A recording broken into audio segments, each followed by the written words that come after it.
Assalamualaikum warahmatullahi wabarakatuh.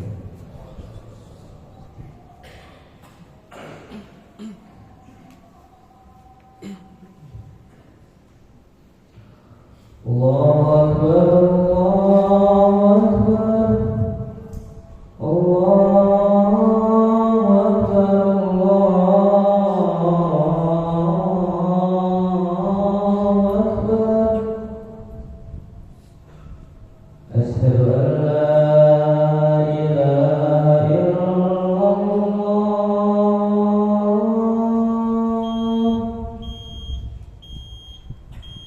Asyhadu an la ilaha illallah.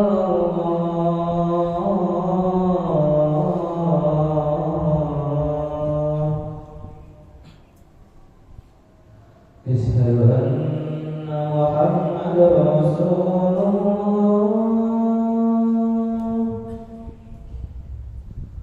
Asyhadu anna Muhammadar Rasulullah.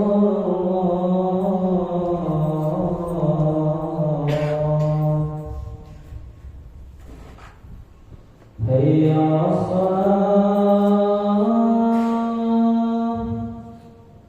hayya 'alas salah,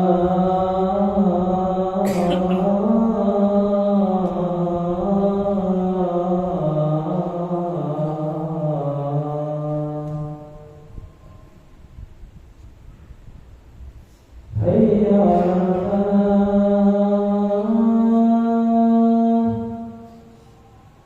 hayya 'alal falah.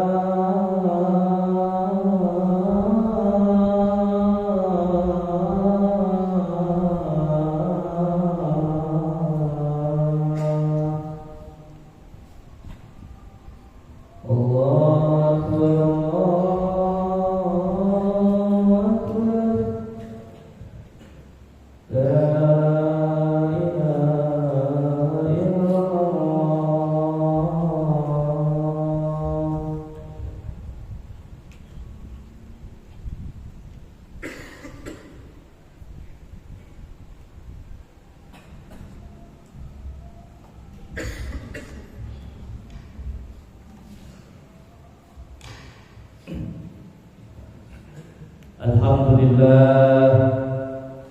Alhamdulillahirabbil alamin wal aqibatu lil muttaqin wa la udwana illa 'alal zalimin. Asyhadu an la ilaha illallah wahdahu la syarika lah wa asyhadu anna sayyidana Muhammadan abduhu wa rasuluhu la nabiyya ba'dah. Allahumma shalli wa sallim wa barik ala sayyidina Muhammadin wa ala alihi wa ashabihi wa man tabi'ahum bi ihsan ila yaumiddin. Fa ya ibadallah, usini nafsi wa iyyakum bi taqwallahi faqad fazal muttaqun wa ahsukum ala ta'atillahi wa ta'ati rasulih la'allakum tuflihun. Faqad qala Allah ta'ala fil Qur'anil 'azim wa huwa asdaqul qailin. A'udzu billahi minasy syaithanir rajim. Bismillahirrahmanirrahim. Wa qadara rabbuka alla ta'budu illa iyyahu wa bil walidayni ihsana. Imma yablughanna indakal kibara ahaduhuma aw kilahuma fala taqul lahumā uffin wa la tanharhumā wa qul lahumā qawlan karīmā. Al-ayat. Amma ba'd. Ma'asyiral muslimin, jamaah sidang salat Jumat yang berbahagia. Di dalam Al-Qur'anul Karim surat Al-Isra ayat 23, Allah Subhanahu wa ta'ala telah berfirman, A'udzu billahi minasy syaithanir rajim. Wa qadara rabbuka alla ta'budu illa iyyahu wa bil walidayni ihsana. Dan Tuhanmu telah memerintahkan agar kamu semuanya tidaklah menyembah melainkan hanya kepada Allah, dan Tuhanmu juga memerintahkan agar kamu semuanya berbuat baik kepada kedua orang tua. Pada ayat ini Allah Subhanahu wa ta'ala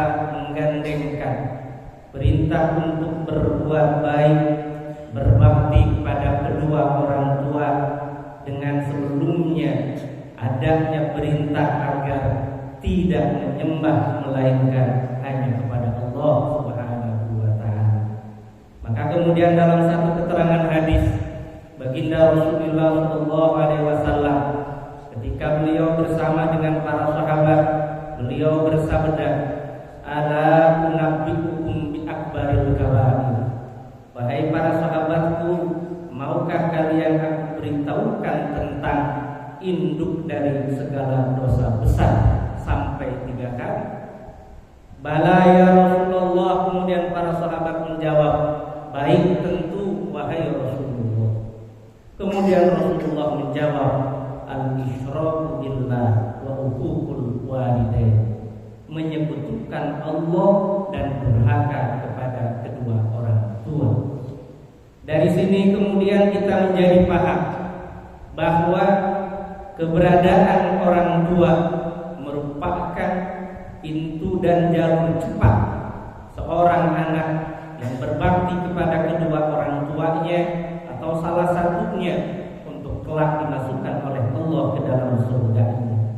Kita lihat dalam satu keterangan hadis yang disampaikan oleh Imam Muslim, Rasulullah sallallahu alaihi wasallam bersabda, "Roghifa'anfun, summa roghifa'anfun, man adraka abawaihi indal kibari ahadahuma aw kilahuma falam yadkhulul jannah." Sungguh celaka, sungguh celaka, sungguh celaka orang yang masih mendapati kedua orang tuanya di kala mereka berusia senja, baik salah satu atau keduanya, namun keberadaan kedua orang tuanya tidak menjadikan sebab yang bersangkutan dimasukkan oleh Allah ke dalam surga. Maka oleh karena itu, ma'asyiral muslimin, jamaah sidang salat Jumat yang berbahagia, betapa banyak kisah dan cerita yang disampaikan terkait dengan keutamaan berbakti kepada kedua orang tua. Di antaranya kita lihat umpamanya dalam satu keterangan yang disampaikan terkait dengan Syekh Abu Yazid Al-Bustami. Beliau berkata, "Kuntu ibna istri nasanatan." Dahulu ketika saya berumur 20 tahun, tiba kemudian di suatu malam ketika ibunda saya sakit, saya dipanggil oleh beliau, kata Abu Yazid Al-Bustami. Saat itu kemudian saya memenuhi panggilan ibu saya, dan ibu saya meminta saya untuk meletakkan tangan kanan saya di bawah kepala beliau agar menjadi bantalan, sementara tangan kiri saya mengusap-usap punggung beliau seraya senantiasa membaca surat Al-Ikhlas, Qul huwallahu ahad, berulang dan berulang. Hingga kemudian kata Syekh Abu Yazid Al-Bustami, kedua atau tangan kanan saya itu menjadi kebas. Saat itu dari mulai dipanggil di malam hari sampai subuh, saya tidak bergeser dari memangku kepala ibunda saya, kata Abu Yazid Al-Bustami. Seraya meskipun sakit, beliau menahannya, menguatkan hatinya. Aliyaduli wa haqqul walidah lillahi subhanahu wa ta'ala. Saya bersabar sampai kemudian datang terbit fajar. Saat itu kemudian saya minta izin untuk bangun, melaksanakan sholat dan lain sebagainya. Ketika Abu Yazid Al-Bustami wafat meninggal dunia, ra'ahu ba'du ashabihi, dalam mimpi sebagian sahabatnya, sebagian muridnya melihat Abu Yazid Al-Bustami wa huwa yatiru fil jinan. Saat itu Abu Yazid Al-Bustami dilihat dalam mimpinya sedang terbang ke sana kemari di dalam surga, seraya bertasbih kepada Allah Subhanahu wa taala. Hingga kemudian ditanya, "Bimanil tahadhir rahmah?" Wahai Abu Yazid Al-Bustami, bagaimana Anda bisa memperoleh anugerah yang demikian besar dari Allah Subhanahu wa taala? Engkau ditempatkan di surga Allah dan engkau mendapatkan banyak kenikmatan anugerah dari Allah. Jawaban Abu Yazid Al-Bustami pada saat itu, bibirril walidah wa sabri 'alas sadaid, dengan berbakti kepada ibunda dan bersabar ketika saat itu berbakti kepada ibunda. ibundanya yang ada pada saat itu. Juga kemudian kita lihat ma'asyiral muslimin, dalam kisah yang lain, sa'ala Nabiullah Musa alaihi salam. Suatu kali Nabi Musa alaihi salam pernah bertanya kepada Allah Subhanahu wa taala, "Ya Rabbi, arini man rafiqi fil jannah." Wahai Allah Tuhanku, tolong perlihatkan kepadaku siapa yang kelak akan menjadi tetanggaku di dalam surga-Mu. Maka Allah Subhanahu wa taala kemudian mewahyukan kepada Nabi Musa, "Ya Musa, wahai Musa, orang pertama yang lewat di depanmu di jalan ini, fahuwa rafiquka fil jannah, maka dia adalah tetanggamu yang nanti akan ada di samping kedudukanmu di surga nanti." Setelah itu maka Nabi Musa alaihissalam terus menyimak, mengawasi. Marra alaihi rajul, ketika kemudian lewatlah seorang laki-laki, yang laki-laki itu kemudian dibuntuti oleh Nabi Musa alaihissalam. Seraya dilihat dari jauh, ternyata seorang laki-laki pemuda itu masuk ke dalam satu rumah.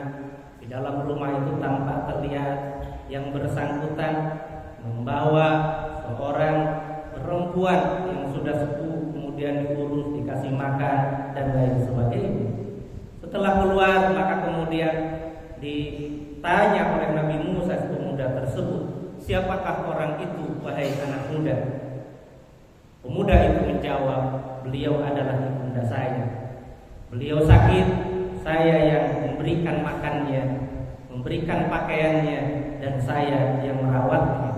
Maka kemudian Nabi Musa menjawab, "Wahai engkau pemuda, dengan sebab ini maka engkau nanti akan diberikan oleh Allah Subhanahu wa taala anugerah, ditempatkan di dalam surga bertetangga denganku," kata Nabi Musa alaihissalam.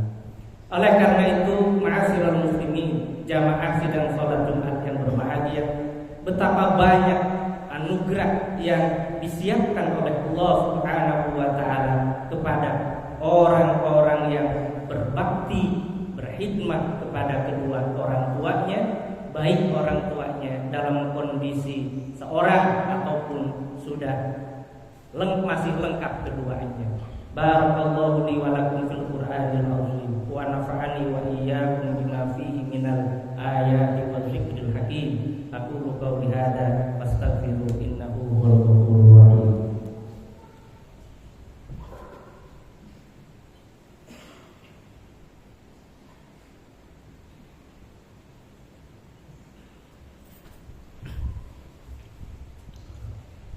Innal hamdalillah nahmaduhu wa nasta'inuhu wa nastaghfiruh wa na'udzu billahi min shururi anfusina wa min sayyiati a'malina. May yahdihillahu fala mudilla lahu wa may yudlil fala hadiya lahu. Asyhadu an la ilaha illallah wahdahu la syarika lahu wa asyhadu anna sayyidana Muhammadan abduhu wa rasuluhu la nabiyya ba'dah. Allahumma shalli wa sallim wa barik ala sayyidina Muhammadin wa ala alihi wa ashabihi wa man tabi'ahum bi ihsan ila yaumiddin. Fa ya ibadallah, usini nafsi wa iyyakum bi taqwallahi faqad faza al-muttaqun wa khussukum ala ta'atillahi wa ta'ati rasulihi la'allakum tuflihun. Amma ba'd. Ma'asyiral muslimin, jamaah sidang salat Jumat yang berbahagia, maka kita teringat pada khutbah yang kedua ini satu keterangan hadis yang diriwayatkan oleh Imam Ahmad yang bersumber dari Abu Husain Malik bin Rabi'ah As-Sa'idi. Ketika Rasulullah SAW sedang berkumpul bersama dengan para sahabatnya, kemudian ada seorang sahabat yang lain yang datang kepada baginda Rasulullah SAW. "Ya Rasulullah, hal baqiya min birri abawayya syai'un aburrukuma bihi ba'da mautihim." Wahai Rasul, saya ingin sekali berbakti kepada kedua orang tua saya, namun kedua orang tua saya sudah wafat meninggal dunia. Maka apakah ada yang bisa saya lakukan sebagai tanda saya berbakti kepada kedua orang tua saya yang sudah wafat meninggal dunia? Rasul kemudian menjawab,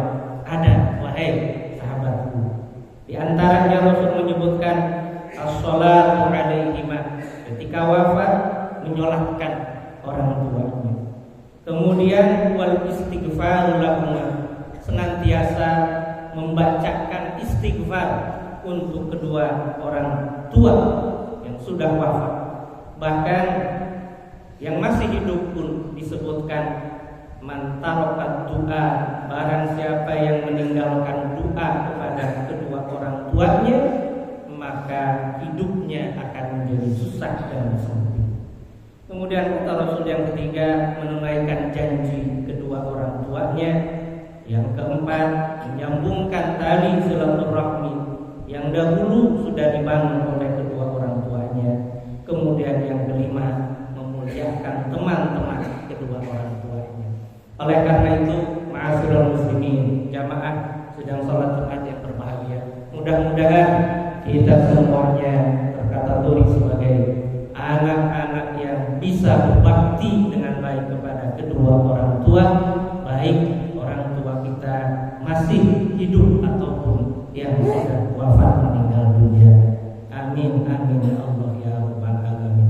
Fa'lamu anna Allah ma'akum bi amrin fi badani nafsi wa sanna malaikati bi kursi faqala inna Allah wa malaikatahu yusholluna 'alan nabi ya ayyuhalladzina amanu shollu 'alaihi wa sallimu taslima walhamdulillahi rabbil alamin. Allahumma ighfir lil muslimina wal muslimat wal mu'minina wal mu'minat al ahya'i minhum wal amwat innaka sami'un qaribun mujibud da'wat ya qadhil hajat. Allahumma rabbana hab lana min azwajina wa dhurriyyatina qurrata a'yun waj'alna lil muttaqina imama. Allahumma yassir lana umurana wa la tu'assir alaina ya karim fa inna taysira kulli amrin alayka yasir. Allahumma rabbana atina fid dunya hasanah wa fil akhirati hasanah wa qina adzabannar. Walhamdulillahi rabbil alamin.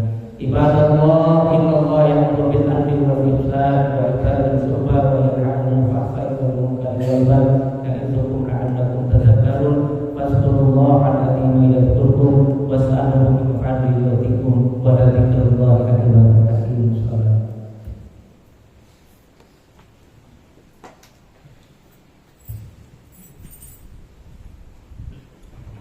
akbar.